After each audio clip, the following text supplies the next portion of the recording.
The Chicago Bears believe this failed NFL offensive coordinator is ready for another shot in the NFL. Hi, everyone. I'm Andy here with Chicago Bears React, bringing you all of the Chicago Bears news you are counting on both during the season and now in the off season, which is becoming a little bit like our Super Bowl. Please, before we dive into today's story, take a moment, like and subscribe, turn on notifications. You're not going to want to miss what we're talking about because this is going to be a very exciting offseason for the Chicago Bears.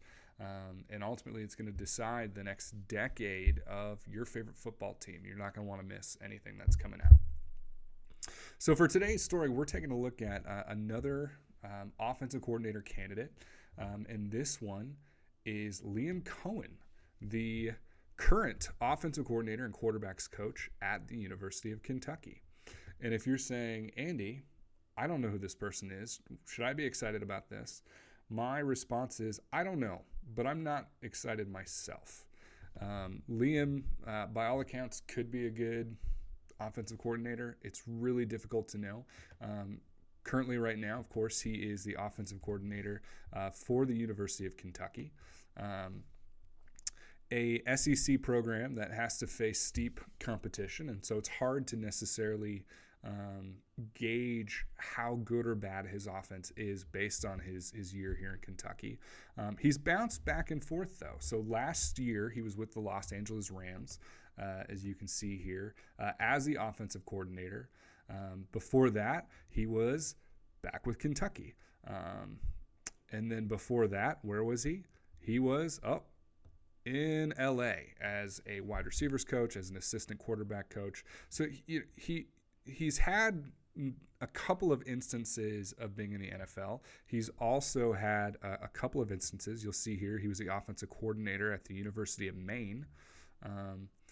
He's had these opportunities to be an NFL coach and also to be an offensive coordinator who calls plays, something that has been very important to the Bears throughout this process. I think another thing that we've seen is he comes from the Shanahan-McVay coaching tree, something we've talked about already. We've identified every single candidate the Bears have brought in or are bringing in to interview for the offensive coordinator position comes from that coaching tree, the same coaching tree that Luke Getsy, the now former offensive coordinator, is from. And so, again, the Bears' MO is pretty crystal clear. They don't want to change the offense all that much. They just want to change the play caller. They think we're headed in the right direction. They just want to make sure that the person calling the plays is more capable than the outgoing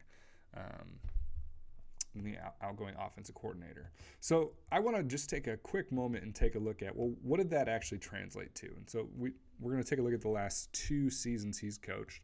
And first, we'll take a look at what did he do during his time in LA. And during his time in LA, this is what happened to the passing attack. You'll notice there are numerous quarterbacks who started during this time. We had 9 games of Matt Stafford. We had 4 games started of Baker Mayfield. And then you've got 3 of John Wolford, and then the 1 there of Bryce Perkins.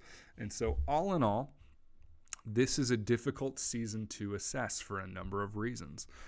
First reason being is, you didn't have your starting quarterback for a large chunk of the year. Almost half of the year you didn't have Matthew Stafford.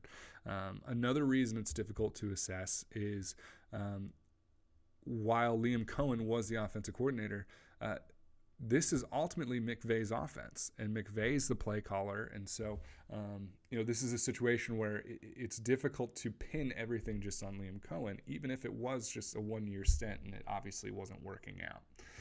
But even if you want to just say, all right, let's ignore the quarterback thing. Let's just take a look at what Matthew Stafford did. These numbers are not particularly exciting.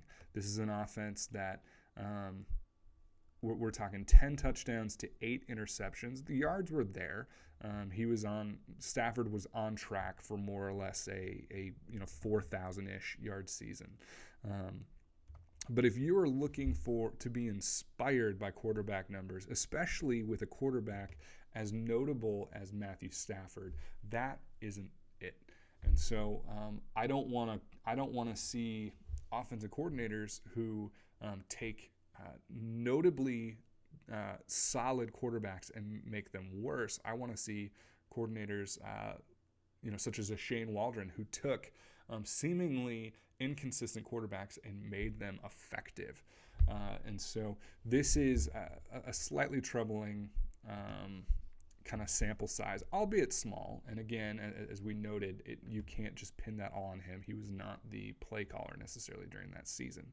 But if we take a look at the 2023 college football season, you'll see I've highlighted here Kentucky finished the season ranked 58 in total offense. In terms of passing yards, they were very pedestrian, averaging just 211 passing yards a game. Their rushing attack was fine, 127 per game, about 5 yards a carry.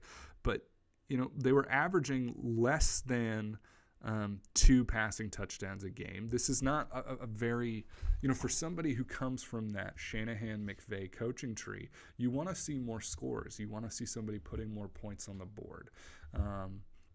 And what makes this such a tricky assessment is that it's easy to look at this and say, okay, so they're 58th, basically middle of the road offense. Not terrible, but also not inspiring. But it's also the SEC, and Kentucky isn't recruiting at the same level as your Alabamas, as your Missouris, as your Georgias, as your Tennessees.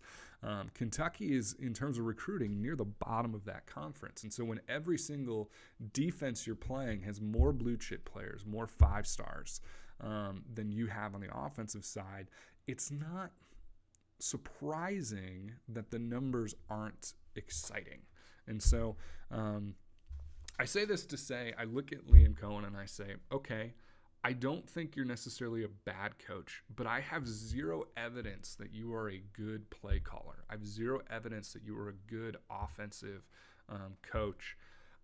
Everything says mediocre, whether that's his fault or not. And so, in comparison to Kubiak, to Waldron, the 2 that we've already seen, and then also just some of the other names that we think will probably be available this offseason to interview, people such as Eric Bieniemy, people such as Kellen Moore. There are options out there that are just far more interesting and exciting to me personally than what we see here out of Liam Cohen.